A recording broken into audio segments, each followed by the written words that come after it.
ቦዔዝም ባልሽ ከሞተ በኋላ አባትሽና እናትሽን የተወለድሽበትን ምድር ትተሽ ቀድሞ ወደማታውቂው ሕዝብ እንደመጣሽ ለአማትሽ ያደረግሽውንም ነገር ሁሉ ፈጽሞ ሰምቻለሁ። እግዚአብሔር እንደ ሥራሽ ይስጥሽ፣ ከክንፉም በታች መጠጊያ እንድታገኚ በመጣሽበት በእስራኤል አምላክ በእግዚአብሔር ዘንድ ደሞዝሽ ፍጹም ይሁን አላት።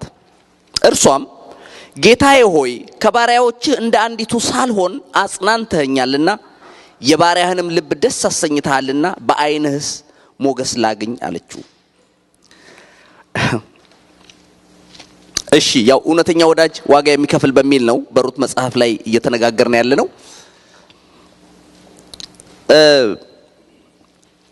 ይሄ ቦዔዝ የተባለው ሰው በብዙ ሰዎች መካከል ጥቂት ከሚባሉ ሰዎች መካከል ነው። ያለውን ባህሪውን የኑሮውን ሁኔታ ስታዩ በጣም ደስ የሚል ሰው ነው።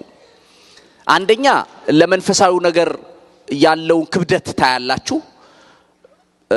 ሀብታም ስለሆነ ኃያል። በነገራችን ላይ ኃያል የሚለው ቃል ለሱ የተጠቀሰለት ቃል ለነ ዳዊት ለትልልቅ በመድሪቱ ላይ ተነስተው ለነበሩ ኃያላን የተጠቀሰ አይነት የተነገረለት ሰው ነው። በዚህ ላይ ደግሞ ባለጸጋ ነው። በብዙ ነገር የተሟላለት ነው። ግን እግዚአብሔርን የሚፈራ ነው እና ወደ ሰራተኞቹ ሲመጣ አጨዳ ላይ ነው። አሁን ይታያችሁ አጨዳ ላይ ይያሉ ወደዛ ሲመጣ ብዙ ጊዜ ኤክስፔክት የሚደረገው ምንድነው? ሰራተኞቹን በቃ ድንብር ብለው ስራቸውን አይደለም እሱም ደግሞ በትክክል መስራት አለ መስራታቸውን እያየ በቁጣ ምናምን ነው ብዙ ጊዜ አለቆች።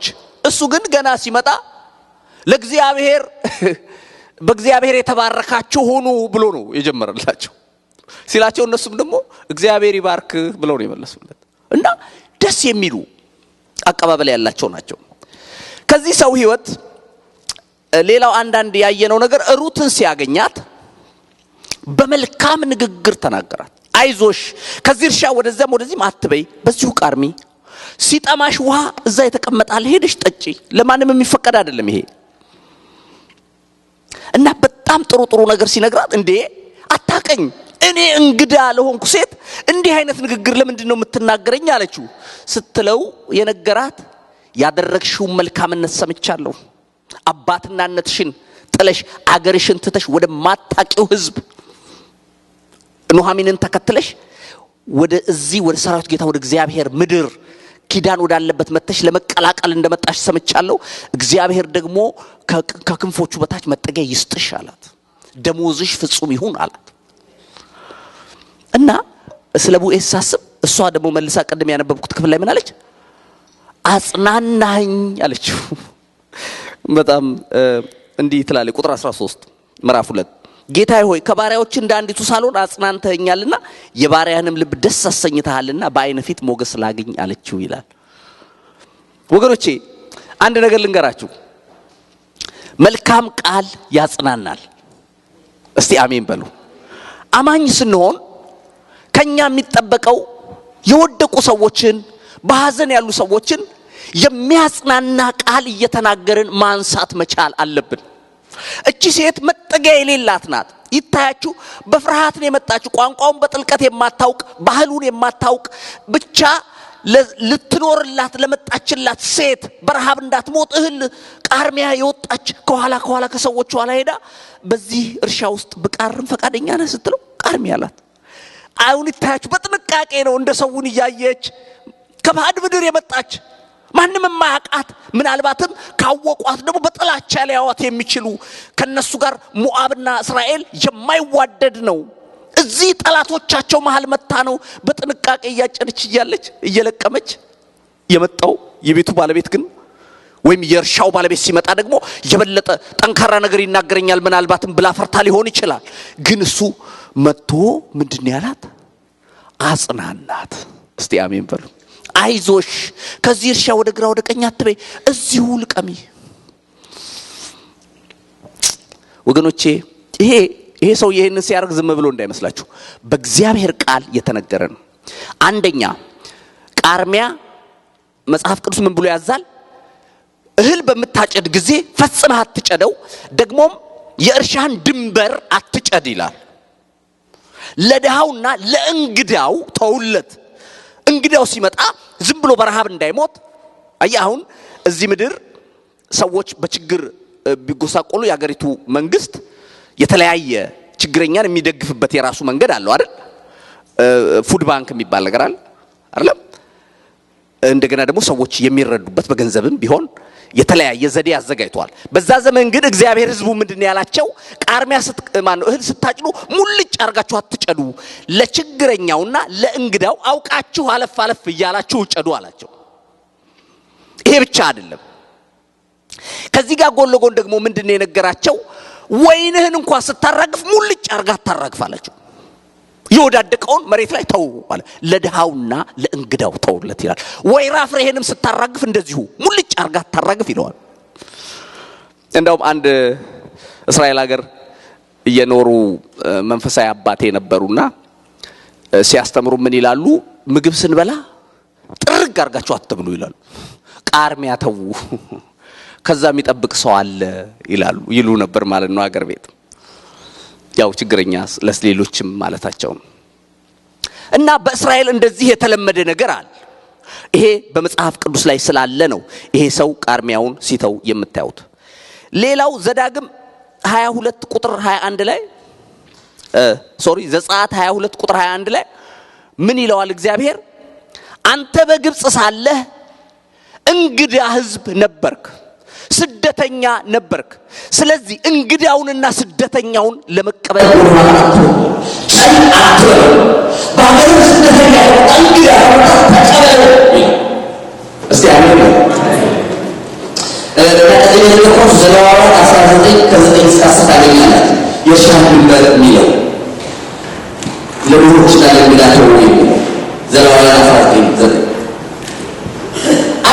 ይሄ ሰው ያ ቃል በውስጡ ስላለ ነው ኑሮው ጥሩ እና ቃሉም ጥሩ የሆነው ዝም ብሎ አይደለም በእግዚአብሔር ቃል የተሞላ ሰው እንደሆነ ታያላችሁ ሲጀምር እንኳን እግዚአብሔር ይባርካችሁ ብሎ ጀምሮ እሷንም ሄዶ አይዞሽ የመጣሽበት አምላክ የሚያቅፍ ነው አይጥልሽም ብሎ መጽናናትን ሲሰጣት ታያላችሁ እስቲ ትንሽ ስለ ቃል ልናገር ይውላችሁ በክርስትና ህይወት ሌላው ሰው አማኝ እንዲሆንላችሁ አትፈልጉ እስቲ አሜን በሉለት የብዙ ሰው ችግር እሱ አማኝ በመሆን ፋንታ ሌላው ሰው አማኝ እንዲሆንለት ነው የሚፈልገው ከደጋራችሁ እና ጥሩ ጴንጤ እንዲሆንለት ሌላው ሰው ነው የሚፈልገው እንጂ እሱ እኔ መሆን አለብኝ ብሎ ያስበው ለምሳሌ የሆነ ጠንካራ ነገር ንግግር ከተነጋገሩ ያም ስለተናገረ ይሄኛው በማብረድ ፋንታ ወይም ቅዝቅዝ ባለ በጥሩ መንፈስ ነገሩን በማቅለል ፋንታ ይናገረዋል ለምን እሱ ከሱ ነበር መንፈሳዊነት የሚጠብቀው ገባ እንጂ የራሱ ኑሮ ከሆነ በቃ ማንንም ቢመጣ እዚህ ጋር የምትመልሰው መልስ አንድ አይነት ነው መሆን ያለበት አንዴ ሰብቻለሁ ሁለት ልጆች በጠዋት ተነስተው እናትየው ቁርስ ቶሎ አምጪ ያሏት ልጆች ናቸው የ5 አመትና የ7 አመት ልጆች ከዛ እናትየው ደግሞ እሺ በቃ እየጋገርኩ ነው ብላ ፓንኬክ እየጋገረች አንደኛው በቃ የመጀመሪያው ፓንኬክ የኔ ነው አለ እንግዲህ ደግሞ ሁለቱም ያማኝ ልጆች ናቸው ትንሹ ደግሞ የኔ ነው አለ አሁን በአንድ ጊዜ ደግሞ ሁለት ፓንኬክ ልትጋግር አትችልም አንዱ ለአንዱ መስጠት አለባት እና እንዴ ልጆቼ ተው እንጂ እንደዚህ አትሁኑ ስለዚህ የኔ ነው አለ ይሄም የኔ ነው አለ ከዛ እንዴ አለቻቸው ይውላችሁ አሁን ኢየሱስ በመካከላችሁ ቢኖር ኖሮ አለቻቸው ከናንተ አንዱ ኢየሱስ ቢሆን ኖሮ ለወንድሜ ነበር የሚለው አለች ስትል ትልቁ ምን ቢለው ጥሩ ነው ትንሹን በቃ ለዛሬ ኢየሱስን ሆነ አንተ አለ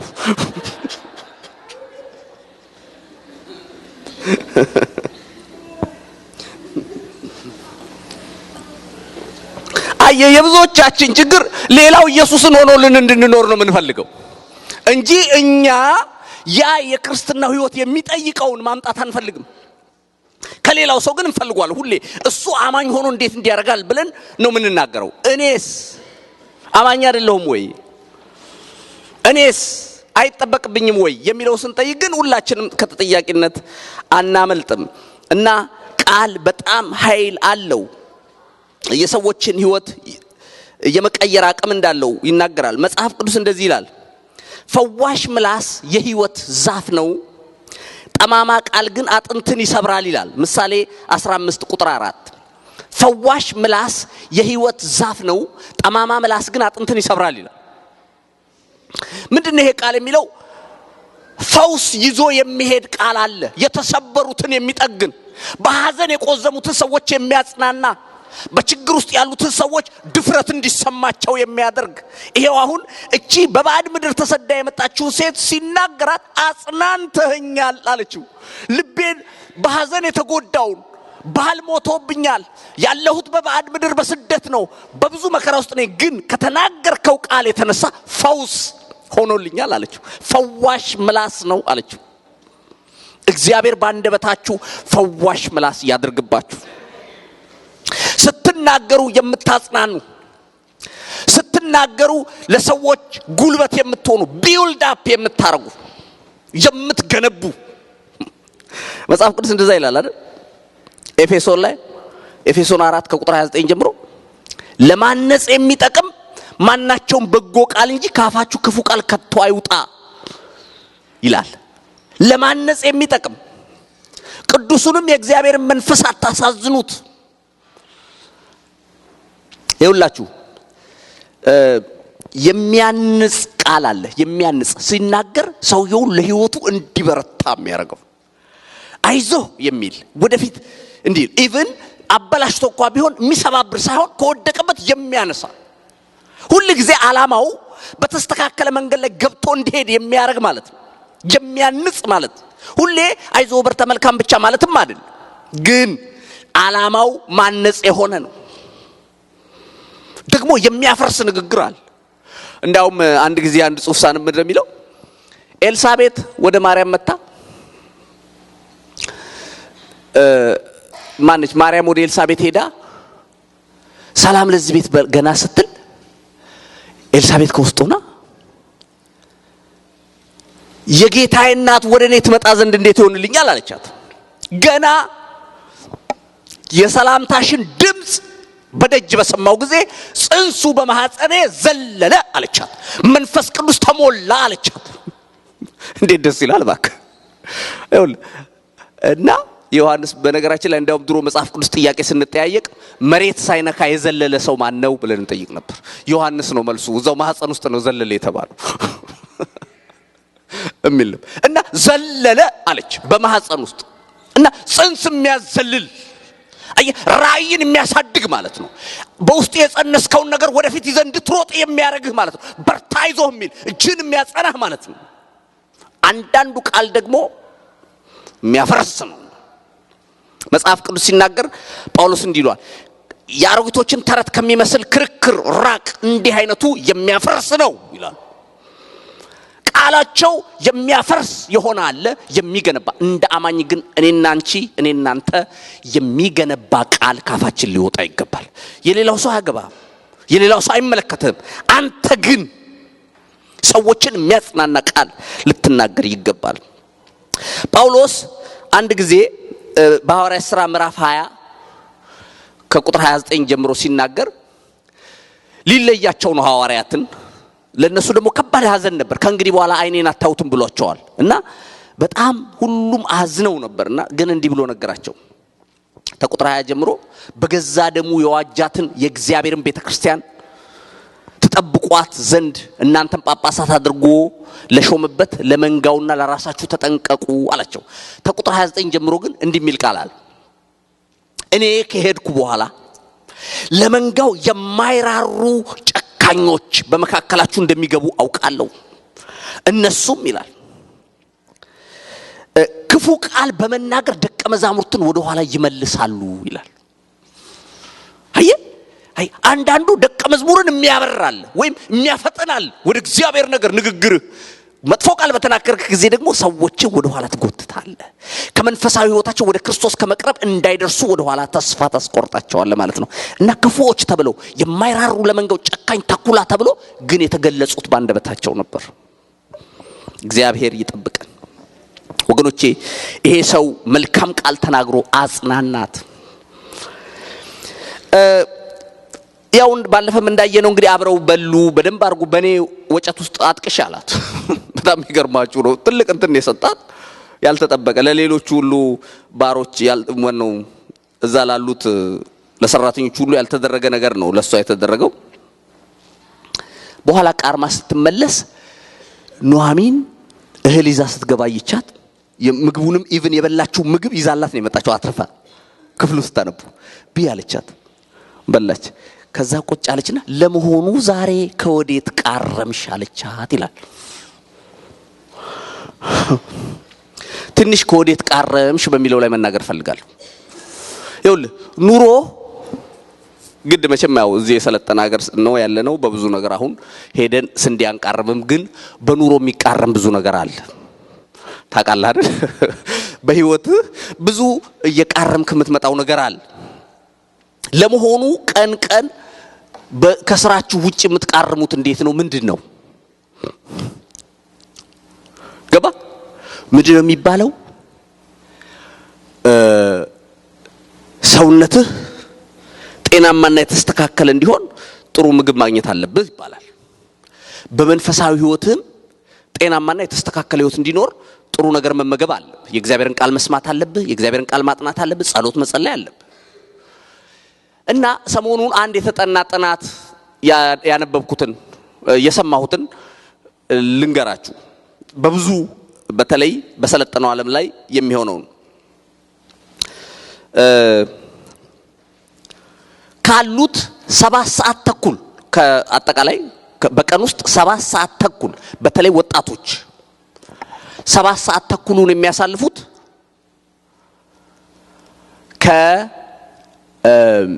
ከኢንተርኔት መረጃዎች ጋር ነው ይላል።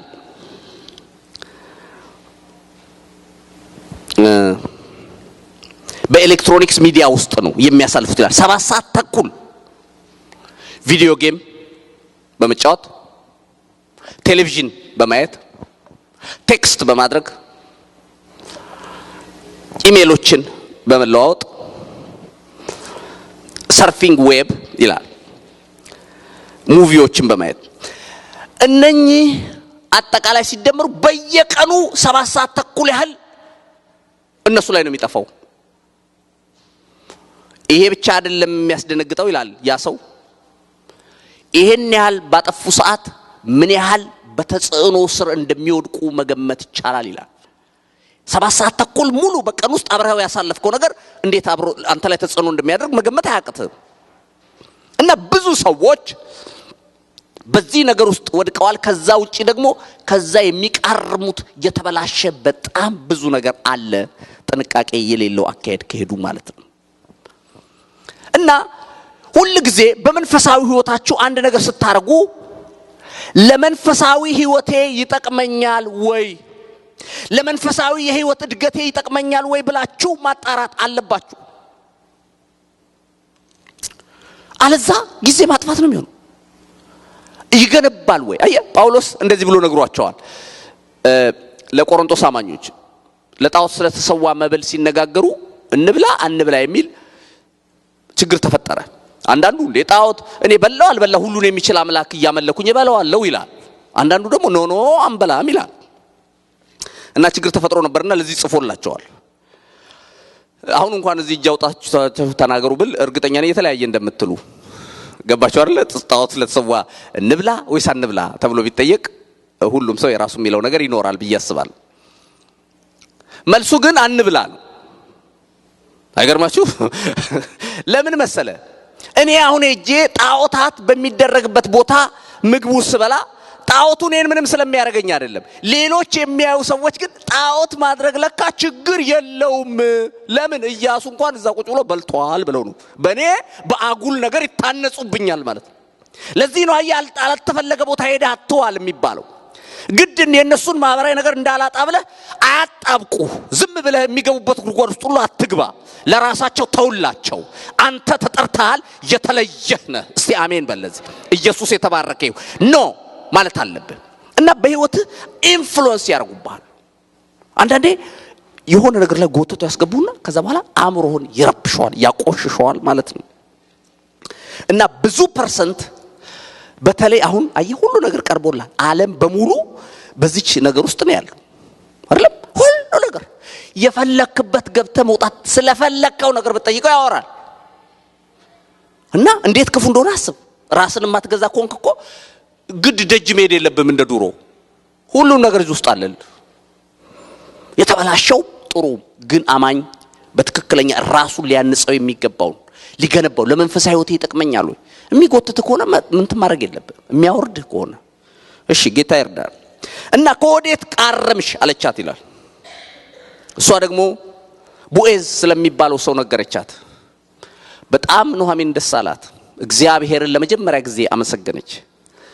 ለካስ አልተወንም አለች። እግዚአብሔር የተባረከ ይሁን እና በሕያዋንና በሙታን ላይ ምህረቱን አስበዋል አለች። ከዛ ጊዜ ጀምሮ እንግዲህ እንደምታውቁት ኑሃሚን ከዛ እርሻ አልተለየችም። በተለይ አሁን እዛ መመላለስ ከጀመረች በኋላ ከስንት ቀን በኋላ እንደሆነ በውል አቤት ታወቀም። ግን አሁን እንዲህ አለቻት፣ ዛሬ አጨዳ ሁሉ ነገር አልቋል። እሱ እህሉ የተከመረበት ቦታ እዛ ስር ሄዶ ይተኛል። ስለዚህ ቀስ ብለሽ ታጠቢ፣ ዝንጥ በይ፣ ራስሽን አሳምሪ፣ ጥሩ ሽቶ ተቀቢ፣ ምን በይና ሄደሽ እሱ የተኛበት እግር ስር ሳያይሽ ቀስ ብለሽ እግሩ ስር ተኛ አለቻት። ስርዓቱን ነው የምታስተምራት በእስራኤል ምን እንደሚደረግ። ያው እሷ አታውቅም እንግዳ ነች። ከዛ በኋላ ቀስ ብሎ ከነቃ ምንድነው ካለሽ የለበሰው ልብስ በላይ ላይ እንድትጣልብኝ በይው ምን ማለት እንደሆነ ያውቃል አለቻት። እሺ ተብላ የታዘዘችውን ልታረቀስ ብላ ሄደች። ታጠበች በደንብ አድርጋ ጥሩ ራሷን ጠበቀችና ሄዳ እግሩ ስር ተኛች። ከዛ እሱ ደግሞ አገር ሰላም ነው ብሎ እግሩ ሲዘረጋ ሰው ተኝቷል። ደንግጦ ምንድነው ሲል ማነሽ አለ። እኔ ባሪያ ሩት ነኝ አለች። ዋርሳዬ ነህና የለበስከውን በላይ ላይ ጣልብኝ አለችው። እህቶች የጋብቻ ጥያቄ ማቅረብ ይችላሉ ብላለች ሩት።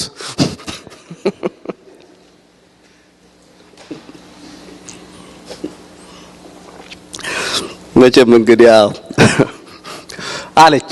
በሌላ አነጋገር ይሄ ልብስን ጣልብኝ የሚለው ለትዳር ጥያቄ ነው። አንተነ ልታገባኝ የምትችለው ምክንያቱም ታሟላለህ ዘመድነ እና ጣልብኝ አለችው። ከዛ እሱ ምን አላት? ባለፈ ከነገርኩሽ መልካምነትሽ ይልቅ አሁን የሰራሹ መልካምነት ይበልጣል። እግዚአብሔር ይባርክሽ። ምን አይነት ጨዋ ሰው ነው! እግዚአብሔር ይባርክሽ፣ ልክ ነሽ፣ እኔ ነኝ ልቤሽ የሚገባ ግን ከኔ ቀረበ ሌላ ሰው አለ። እሱ ይጠየቅና እሱ አልፈልግም ካለ እኔ ምንም ችግር የለም። ግን አሁን ሰው እንዳያይሽ በዚህ በማለዳ ሸኝሻለሁ ተነስተሽ አለ። እህል ሰጣት፣ በሂጅ ብሎ ሸኛት እና ሄዳ ነገረች። ያ ሁሉን ኢንፎርሜሽን እንግዲህ ታቀብላለች ለኑሃሚን። በተለይ እንግዲህ እዚህ ክፍል ላይ የምናየው ስለ መቤዠት ነው። መቤዠት ስለሚለው በጣም ወሳኝ ነውና እንደውም የኢየሱስ ክርስቶስን ታሪክ በደንብ አገናኝቶ የሚናገሩት በዚህ ታሪክ ነው። የሚቤዣት እቺ ከአሕዛብ ወገን የሆነች ሴት አይሁዳዊ ወደ መንግስቱ እንድትቀላቀል ወደ ኪዳኑ ህዝብ እንድትቀላቀል ሊቤዣት የሚችል ቦዔዝ ነበርና ብዙዎች የክርስቶስ ምሳሌ አድርገው ያቀርቡታል።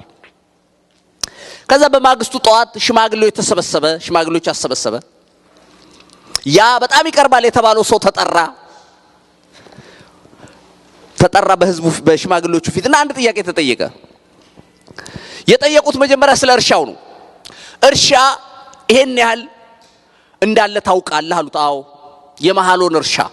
አዎ አለ። ያቤሜሌክም? አዎ። ስለዚህ አሁን ወንድ ያስፈልጋቸዋል ይሄን የሚያርስ ሊቤዣቸው የሚያስፈልግ ሰው ያስፈልጋል። እነኚህ የተጣሉ ሰዎች የተተዉ ናቸው እና ወደዚህ ይሄንን ነገር ልትቆጣጠር ፈቃደኛ ነው ወይ ሲባል እሺ አለ ሰውየው። አዎ አለ። ጥሩ እንግዳውስ ግን እርሻውን ብቻ አይደለም የምትወስደው፣ ሚስት አለችው እና ሞቷል ባሏ። ስለዚህ እሷንም ነው አብረ ብትወስደው ሲሉት አይ ይሄ ነገር ከኔ ይለፍ ይቅርብኛል፣ እኔ መቤዠት አልችልም፣ ከኔ ይለፍ አለ። ይሄ ሰው የሚገርማችሁ በዘመኑ ሁሉ ሊያገኘው የማይችለው ትልቅ እድል አሳለፈ። ግን የእግዚአብሔር ፕላን መጀመሪያ መቼም በቦዔዝ እንደሆነ እናስባለን። ከዛ በኋላ ቦዔዝ እርግጠኛ ነህ አለው። አዎ እኔ ግን እቤዣለሁ አለ። ሃሌሉያ። እና የጫማ ፈቱ ቤት የሚባል አለ። እንደውም ጫማቸውን አውልቀው በዛ ላይ ይተፉበታል። እንደዚህ በቃ ሰውየው እንዳልፈለገ ለማረጋገጫነት ማለት ነው። አልፈልግም አለ። እሺ ብሎ ቦዔዝ እኔ እቤዣታለሁ አለ። ሃሌሉያ። እኔ ዋጋውን ከፍላለሁ፣ እኔ አብሬያት ወስዳታለሁ፣ ከእንግዲህ በኋላ ለሷ እኔ ተጠያቂ እሆናለሁ ብሎ ወሰዳት። ጥቂት እዚህ ላይ መናገር አለብኝ። ሽማግሌዎቹ መረቋቸው። ሽማግሌዎቹ የመረቁት ምርቃት ምን የሚል ነበር? እኛ ምስክሮች ነን አሉ። ሁሉም ቆሙና እኛ ምስክሮች ነን፣ እግዚአብሔር ይህች ወደ ቤት የገባችውን ሴት የእስራኤልን ቤት እንደሰሩት እንደ ራሔልና እንደ ሊያ ያድርጋት፣ እንደ ትዕማር ልጅ እንደ ፋሬስ ያድርጋት አሉት ይላል። በጣም የሚገርመኝ በመንፈሳዊ ዓለም ሽማግሌዎች የሆነ ነገር የተገለጠላቸው ይመስላችኋል? የጠቀሷቸው ሰዎች በእስራኤል ዘንድ ትልቅ ቦታ ያላቸው ሴቶች ነው። እስራኤል ሲጠራ፣ ያዕቆብ ሲጠራ አብረው የሚጠሩት ራሔል እና ሊያ ናቸው። የእስራኤል ነገድ የ12ቱ ነገዶች እናቶች ናቸው። የእስራኤልን ቤት እንደሰሩ ይላል። ሃሌሉያ። አንዳንዴ እኮ ብዙ ጊዜ የምንለው ነገር አላል። ከአንድ ጎበዝ ከሆነ ወንድ ጀርባ ጎበዝ የሆነች ሴት አለች ይባላል። ከአንድ ውጤታማ ከሆነ ወንድ ጀርባ በጣም ጥሩ ብስል ሴት አለች ይባላል። ከዚህ በፊት ነግሬያችሁ የለ በነገራችን ላይ ጥሩ ውጤታማ አገልጋይም ይሁን በኑሮውም የተሳካለት ሰው ይሁን ሚስቱ ጥሩ ስለሆነች ነው። እስቲ አሜን በሉ እንጂ አስቸጋሪ ሚስት ያለው ሰው እንዴት እዛ ሊደርስ ይችላል? የቤቱንም ጉዳይ ሳይፈታ ምን አርጎ ነው እዛ ሌላ ሰው ሊረዳ የሚችለው? ከባድ ነው የሚሆነው። ኦባማ ባለፈ ነግሬያችሁ የለም ከሚስቱ ጋር ዛሬ እስቲ አነስ ያለ ሆቴል እንደው ትልቅ ሌክዠሪየስ የሆነ ሳይሆን መጠነኛ ሆቴል ሄደን እራት እንብላ አላት። እሺ ደስ ይለኛል አለች። መጠነኛ ሆቴል ሄደው ሲገቡ ሁሉም ሰው ደነገጠ። ያው አነስተኛ ሆቴል ነው። ቁጭ እንዳሉ የሬስቶራንቱ ባለቤት እየሮጠ መጣና አንድ ጊዜ ነይ አላት እሷን። እና ኦባማም ደንገጥ ብሎ አየው። ከዛ ወስዶ ዛጋ አዋራትና ስትመለስ ኦባማ በጉጉት ምንድነው ያለሽ አላት። አይ ቲኔጀር እያለሽ አፈቅርሽ ነበረ እና ላገባሽ አስብ ነበር ነው ያለኝ አለችው። ዋው አለ ኦባማ። የኛ በሻ ቢሆን እርግጠኛ ነኝ ያለት ምሳውንም ጥሎ ነው የሚሄደው፣ ራቱን ጥሎ ሳይሄድ አይቀርም። ኦባማ ግን ምን አለ? ዋው ወይኔ እሱን ብታገቢው ኖሮ የዚህን የመሰለ ሬስቶራንት ባለቤት ትሆኚ ነበራ አላት። አይ አለችው እሱ የአሜሪካን ፕሬዝዳንት ይሆን ነበረ አለችው።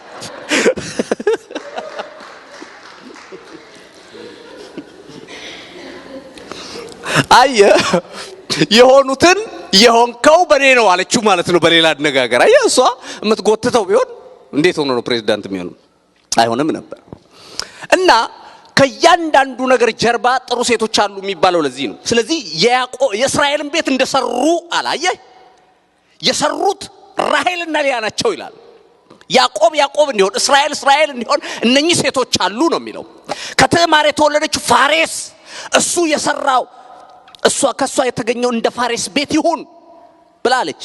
እና የሚገርማችሁ ሩት እኮ እኔ እኮ በጣም የሚገርመኝ ነው መቼም መጽሐፍ ቅዱስ ስንት እነኚህን ሁሉ ትልልቅ የእግዚአብሔር ሰዎች የተነሱበት መጽሐፍ መሃል ሄዳ በኢየሱስ የዘር ሐረግ ውስጥ እንዴ የዳዊት እኮ ሴት አያት እንደሆነች ታውቃል ሩት። አይገርምም? ምን መሰለ ጭካኔዋ ያ የነበረባት የሰራዊት ጌታ እግዚአብሔርን ያየችበት እይታ ከአሕዛብ ምድር አያት ቅድመ አያቷ የማይታወቅ አባቷ በውል የማይታወቅ ሴት መጣችና ዘር ውስጥ ገባች። መግባት ብቻ አይደለም የኢየሱስ ዘር ውስጥ ማቴዎስ ላይ ሲጻፍ ሩት ተብሎ ተጻፈ። በዛ ታሪክ ውስጥ 5 ሴቶች ብቻ ነው የተጸቀሱት። ከ5ቱ ሴቶች አንዷ ሩት ነች። አይገርምም? ይኸውልህ ይሄ የሚያሳየን አንድ ነገር አለ። ካለህበት ቦታ ተነስተህ ትልቅ ደረጃ መድረስ ትችላለህ። እስቲ አሜን በሉ። ለምሳሌ የሰራዊት ጌታ እግዚአብሔር በሩት ከሰራ ባንቺ ይሰራል። በሩት ከሰራ በኔ ይሰራል። ግንስ ሩት ያደረገችው ማድረግ አለብህ። መጨከን አለብህ። ስለ መቤዠት ጥቂት ልናገር። ይሄ ቃል በብሉይ ኪዳንም ተጠቅሷል። ኢዮብ ምዕራፍ 19 ቁጥር 25 ላይ ኢዮብ ምዕራፍ 19 ቁጥር 25 እኔንስ የሚቤዠኝ ሕያው እንደሆነ አውቃለሁ፣ ከስጋ የተለይቼ ከተለየው በኋላ እግዚአብሔርን አየዋለሁ አለ ይላል። እኔስ የሚቤዠኝ ሕያው እንደሆነ አውቃለሁ ብሏል።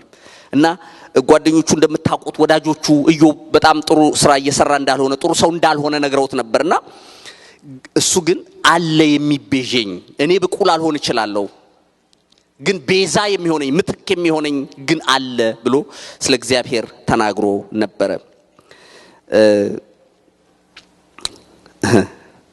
ይኸውላችሁ ጌታ ኢየሱስ እኛን እንደ ሩት ነው ያገኘን። ይኸውል ሩት ከባዕድ ምድር የመጣች ነች። ማንም የማያውቃት አሕዛብ ሴት ነች። ኪዳን የላትም። አማኝ ማለት ይሄ ነው። በክርስቶስ እኛ በተለይ አሕዛብ የነበርን ወደ ክርስቶስ ስንመጣ ኢየሱስ ያስፈልጉኛል ብሎ ተቤዠን። ለዚህ ነው በቲቶ ምዕራፍ 2 ከቁጥር 11 ጀምሮ የእግዚአብሔር ቃል ምንድነው የሚለው? ሰዎችን ሁሉ የሚያድን የእግዚአብሔር ጸጋ ተገልጧል ይላል። ሰዎችን ሁሉ የሚያድን የእግዚአብሔር ጸጋ ተገልጧል። ይህም ጸጋ ኃጢአተኝነትንና ዓለማዊ ምኞትን ክደን የተባረከውን ተስፋችንን የጌታችንን የኢየሱስ ክርስቶስን ክብርና መገለጥ እንጠብቃለን ይላል። መድኃኒታችን ከአመጽ እንዲቤዠን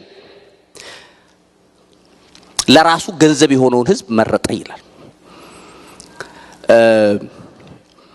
ይሄ ክፍል ምን እንደሚነግረን በጸጋ ነው የዳናችሁት ነው የሚለው። ጸጋው ነው እና ከአመጽ ከሚባል ስፍራ ነው የተቤዣችሁ። እንደውም አንድ ሰው ሲናገር ምን ብሏል? ከአመጽ ሱቅ ነው ሄዶ የገዛችሁ ይላል። ከተበላሸ ኑሮ መካከል ነው ተቤዥቶ ለራሱ ያደረጋችሁ ገንዘቡ ያደረጋችሁ ይላል። ከአመጽ እንዲቤዠን ይላል። ለራሱ ገንዘብ እንድንሆን ያረገን በጸጋው ምክንያት ነው። አየህ አሁን ሩት እስራኤል መሃል ገብታ ምን አይነት ፉከራ ነው የምታረገው? አይደለም የሚያስፎክር ነገር አላት። የዘሯ ግንድ እንኳን ቢቆጠር እንዴ እኔና እናንተ እኮ ቅድመ አያቴ አብርሃም ምናምን ነው እንዴ? እኔ አይደለም እንደውም የትኛውም እንደሆነ ራሱ አይታወቅም። አይደለም የኛ ምን መታወቂያ ያለው የሰራዊት ጌታ እግዚአብሔር ስለሆነ ነው እንጂ ማን ያደርሰን ነበር? እስራኤል እኮ አገር ብትሄድ እያንዳንዱ እኮ ይነግርሃል። እኔ እኮ የምንትና ነገር ነኝ ይልሃል እኮ። የዳን የጋድ የአሴር ይልሃል እኮ። እኔ ማን ነኝ? አይደለም እኮ የለም እኮ ዘሬ አይደለም ትውልዴ አገሬ የምኖርኩበት አይታወቅም እኮ። ግን በኢየሱስ ክርስቶስ ቤዛነት በኩል እንዲያው በጸጋው ይጸድቃሉ የሚለው ይሄንን ሃሌሉያ። ኢየሱስ የተባረከ ይሁን። እስቲ ክብር ታመጣላችሁ ለዚህ ጌታ ሃሌሉያ። በጸጋው ነው ሃሌሉያ። ወገኖቼ ጴጥሮስ ደግሞ ሲነግረን ምን አለ? ምዕራፍ 1 ላይ ከቁጥር 23 አካባቢ ከአባቶቻችሁ በወረሳችሁት በከንቱ ኑሯችሁ በሚያልፍ ነገር በብር ወይም በወርቅ ሳይሆን ነውርና እድፍ እንደሌለው እንደ በግ ደም በክርስቶስ ኢየሱስ ደም ተዋጅታችኋል ይላል።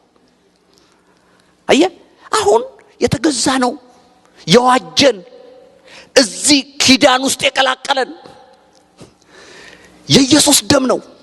የተቤዠን ተጥለን እንዳንቀር በትውልዳችን በዘራችን የማንታወቀውን ለራሱ ሕዝብ ያረገን ገንዘቡ ያደረገን የሰራዊት ጌታ እግዚአብሔር ነው። ስለዚህ ወገኖቼ ምንም የሚያስመካ ነገር የለንም በትህትናና ራስን በመግዛት ከመኖር ውጪ። ሌላው እዚህ ይሄ ስለ ጸጋው ቲቶ ላይ የሚነግረን ሌላው ነገር ምንድነው? በአሁኑ ዘመን እግዚአብሔርን መምሰል በትህትናና በትዕግስት እንድንኖር ያስተምረናል ይላል። ስለ ጸጋው ሲናገር እግዚአብሔርን በመምሰል ጸጋው ሲመጣ በነገራችን ላይ ያድነናል። አዎ፣ ግን at the same time ህይወታችንን ይቀይራል። እግዚአብሔርን የምንመስል ሰዎች ሰዎችን ሁሉ የሚያድን የእግዚአብሔር ጸጋ ተገልጧል ብሎ ኃጢአተኝነትና ዓለማዊ ምኞትን የሚያስከድ የሚለው በሌላ ትርጉም ምንድነው የሚለው? ኃጢአተኝነትና ዓለማዊ ምኞትን ኖ እንድንል ያስችለናል ይላል። ዓለማዊ ምኞትን ኖ እንድትል፣ ኃጢአተኛ የተበላሸውን ኑሮ አልፈልግም እንድትል ያስችልሃል ይላል። ይሄ ጸጋ በህይወታችን ሲመጣ ሌላ ሰው ያደርገናል። ለመመሳሰል እንኳን ብንጥር አንችልም። እንደ ጴጥሮስ ቃልህ ይገልጣል፣ አንተ ደግሞ ከሱ ጋር ነበርኩ ያስብልሃል። እንደዛ ተገልጣችሁ አታውቁም? አንዳንዴ ራሳችሁ ዝም ብላችሁ በቃ ራሳችሁን ቻል አድርጋችሁ ጸጥ ስትሉ እንዴ አንቺ ጴንጤ ነሽ መሰለኝ ይላሉ። አንድ ቀን ተፋዘሬ ጋር ድሮ የሚተዋወቁ እናት እኛ ቤት መጡ። የመጡት ከአሜሪካን ሀገር ነው ምናምን ነው ቆይቷል። እና እኔ ደግሞ ያኔ አበሳዬን የበላሁበት ጊዜ ነው። በክርስትናው ምክንያት በቃ ከቤት ያሳድዱኛል፣ ከውጭ ብዙ ብቻ ነበረ። እና ግን ያው ቤት ገባለሁ መቼም እና ፋዘሬ ጋር እንዲቁጭ ብዬ እየተጫወትን መጡ እኚህ ሴት እና ሰላም ተባባሉ ምናምን። ከዛ ምን አሉ? እንዴት ናቸው ልጆቹ? ሰላም ናቸው። በአንዱ እሱ ፋዘሬ ምን ማረጉ እንደሆነ አላቅም፣ ልክ አይደለም ያረጋው። በአንዱ ልጄ ብቻ ምክንያት አበሳ እየበላሁ ነው አለ። እንግዲህ እኔ መሆኔን አልነገረም። እና ያው ከእድርም አባረሩኝ። በ10 ሳንቲም ያቋቋምኩትን እድር በሱ ምክንያት አባረውኛል። በሁሉ ነገር ብዙ ስቃይ እያሳዩኝ ነው። ምን ሆኖ ነው ጴንጤ ሆነ ብለው ነው ምናምን ተባለ። ከዛ ሴትዮዋ እንዴ እኔ እኮ ምለው የዘንድሮ ልጆች ራሳቸውን ለምን ነው የማይችሉት? ደግሞ ወላጆችን እንደዚህ የሚያርጉ ብለው በጣም ተናገሩ። ከዛ አዎ ይሄ ነው እኮ ልጁም አለ እዛው። ወይ እሱ ነው እንዴ አሉ። አዎ ፈገግስ ወይ ጥርሱ ያምራል፣ እውነትም ጴንጤ መሆኑ ያስታውቃል።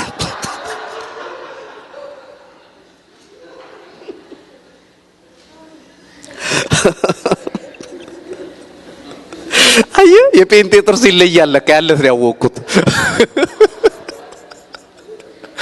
ምክንያቱም አያጨስም፣ ጫትም አይቅምም፣ ምንም ያው ንጹህ ነው አሉ ማለት ነው። እና ትለያለህ ልልህ ነው። በኋላ ጥሩ ነገር ደግሞ ተናገሩ። መቼም ሰው ያው እሺ ወገኖቼ በእግዚአብሔር ነገር ውስጥ ስትቆሙ ውስጣችሁ ነው የሚቀየረው። ውስጣችሁ ሽፋናችሁ አይደል? በተለይ ያው ሽፋን የውስጥ ምልክት ነው፣ ግን ውስጣችሁ ይቀየራል። ሌላ ሰው ለመሆን አትችሉም። በቃ ያቅታችኋል። አንዴ ሰምቻለሁ። ድሮ ያው በብሔራዊ ውትድርና ሰዎች ይወሰዳሉ። ሲወሰዱ አንዳንዱ ጫካ ውስጥ ይጠፋና ውትድርና ልክ እንደገቡ ያው በግዳጅ ስለሆነ ጠፍተው የገበሬ ልብስ ለብሰው ያንን ሚሊታሪውን ልብስ አውልቀው ጥለው የገበሬ ልብስ ተጫጨቃ ለብሰው ዱላ ይዘው ወደ ከተማ በባስ ይመለሳሉ እና አይታወቁም ማለት ነው። ከዛ መንግስት አወቀ ብዙዎቹ እንደዚህ እየሾለኩ እንደሆነ በደርግ ጊዜ። ከዛ ምን አረገ? ኬላ ላይ ፍተሻል። ውረዱ ሁላችሁም ሲባል ሁሉም ገበሬ ነው። አለባበሱ አንድ ቁምጣ አርጎ እዚህ ከዘራ ያዘ ነውና ውረዱ ሁላችሁም ብለው ወታደሮች ናቸው አስወረዷቸው። ሁሉን ወደዛ ሁኑ አሏቸው። ፊታችሁ ወደዛ መልሱ አሏቸው። እሺ ብለው ወደዛ ሲመልሱ ከኋላ አንደኛው ወታደር ተጠንቀቅ ሲል ወታደር የሆነው አለ። ለካ ሽፋኑ ነው ገበሬ፣ ውስጡ ወታደር ነው። ከዛ አንተማ ገበሬ አይደለም እያሉ ከማን ለቀሟቸው አሉ። እና አንዳንዱ ሰው ምን ልልህ ነው ገበሬ መስላለሁ ብትል አታችልም፣ ሩቅ አትሄድም፣ ትንሽ ልትመሳሰል ትችላለህ። እሺ እግዚአብሔር ይርዳን። እና የተቤዠን ከሞት እስራት ያዳንን የሰራዊት ጌታ እግዚአብሔር ነው። ምዕራፍ 4 ቁጥር 17 ላይ ስታነቡ ኢዮቤድ የተባለውን የዳዊትን አባት እሴይን የወለደውን ልጅ ሩት እንደወለደች መጽሐፍ ቅዱስ ይናገራል። የሚገርም ነው። እና ሰው ሁሉ ተሰብስቦ ለኑሃሚን ልጅ ተወለደላት። አይገርምም? ምን አይነት አስደናቂ ነገር መሰለ። ለኑሃሚን ልጅ ተወለደላት ተብሎ ህዝብ ሁሉ ተሰበሰበ። ይሄ ልጅ ልዩ ልጅ ነበር። የዳዊትን አባት ያሳደገ የእሴይ አባት ነው። ምን አይነት የማይጥል አምላክ ነው። በንስሐ ስለተመለሰች የኑሃሚንን ህይወት አደሰው። እንደውም ክፍሉን ባነበው ደስ ይለኛል። ምዕራፍ 4 ከቁጥር 16 ጀምሮ ነው ከፍ ብዬ ላንብበው። ከ14 ጀምሮ ሴቶቹም ኑሃሚንን ዛሬ ዋርሳ ያላሳጣሽ እግዚአብሔር ይባረክ፣ ስሙም በእስራኤል ይጠራ። ከሰባትም ወንዶች ልጆች ይልቅ ላንቺ ከምትሻል ከምትወድሽ ምራት ተወልዷልና ሰውነትሽን ያስደስተዋል፣ በእርጅናሽም ይመግብሻል አሏት። ኑሃሚንም ሕፃኑን ወሰደች፣ አቀፈችውም፣ ሞግዚትም ሆነችው። ሴቶችም ጎረቤቶቿ ለኑሃሚን ወንድ ልጅ ተወለደላት እያሉ ስም አወጡለት። ስሙንም ኢዮቤድ ብለው ጠሩት። እርሱም የዳዊት አባት የእሴይ አባት ነው ይላል። ሃሌሉያ። ይሄ በተለይ እዚህ ክፍል ላይ በጣም ጠንካራ ንግግር ከሚባሉት መካከል ከሰባት ወንዶች ልጆች ይልቅ የሚበረታ ልጅ ተወልዶልሻል አለ። እግዚአብሔር የባረከው እግዚአብሔር በረከት ያለበት ነገር ሁሉ ጊዜ አሸናፊ ነው። አሜን በሉ እስቲ። የእግዚአብሔር እጅ ያለበት ነገር ትንሽ የሚመስለው ትልቅ ነው። እግዚአብሔር አምላክ የተመሰገነ ይሁን። እንግዲህ ሩት በጭካኔዋ ምክንያት እውነተኛ በመሆኗ ምክንያት ለራሴ አልኖርም፣ ለዚች ማንም ለማይፈልጋት ብተዋት የምትተው ማንም አይፈርድባትም። በነገራችን ላይ ከኑሃሚን ብትለይ ማን ይፈርድባታል? ግን አይደለም ማለች። እኔ ሰውን የምቀርበው ለሆነ ነገር ለማግኘት ብዬ አይደለም። እኔ ቆረስላታለሁ፣ እኔ መብል ሆንላታለሁ። እሷ እኔ ያለው በህይወት አትራብም፣ በምትሞትበት አብሬያት ሞታለሁ ብላ ጨክና ተከተለቻት። ይሄንን እግዚአብሔር አየና እንዲህ አይነት ልብ እኔ እወዳለሁ አለ። እንዲህ አይነት ልብ ያስደስተኛል አለ። ስለዚህ እኔ ደግሞ አለ በታሪክ ውስጥ ስምሽ እንዳይረሳ በዘላለም ውስጥ እንዳይረሳ አደርጋለሁ፣ ማህተም አደርግበታለሁ አለ። ስለዚህ የምወደው እንደ ልቤ የምለው የዳዊት አያት ትሆኝልኛለሽ አላት። ወገኖቼ በዚህ መጽሐፍ ውስጥ እንግዲህ ከተማርነው ዋናው ነገር ቆራጥ ልብ ነው፣ እውነተኛነት ነው፣ ለሌላው ለመኖር ያለ ጭካኔ ነው። ይሄንን ብናደርግ የሰራዊት ጌታ እግዚአብሔር አብሮን ይሆናል። እግዚአብሔር የተባረከ ይሁን። እንጸልያለን።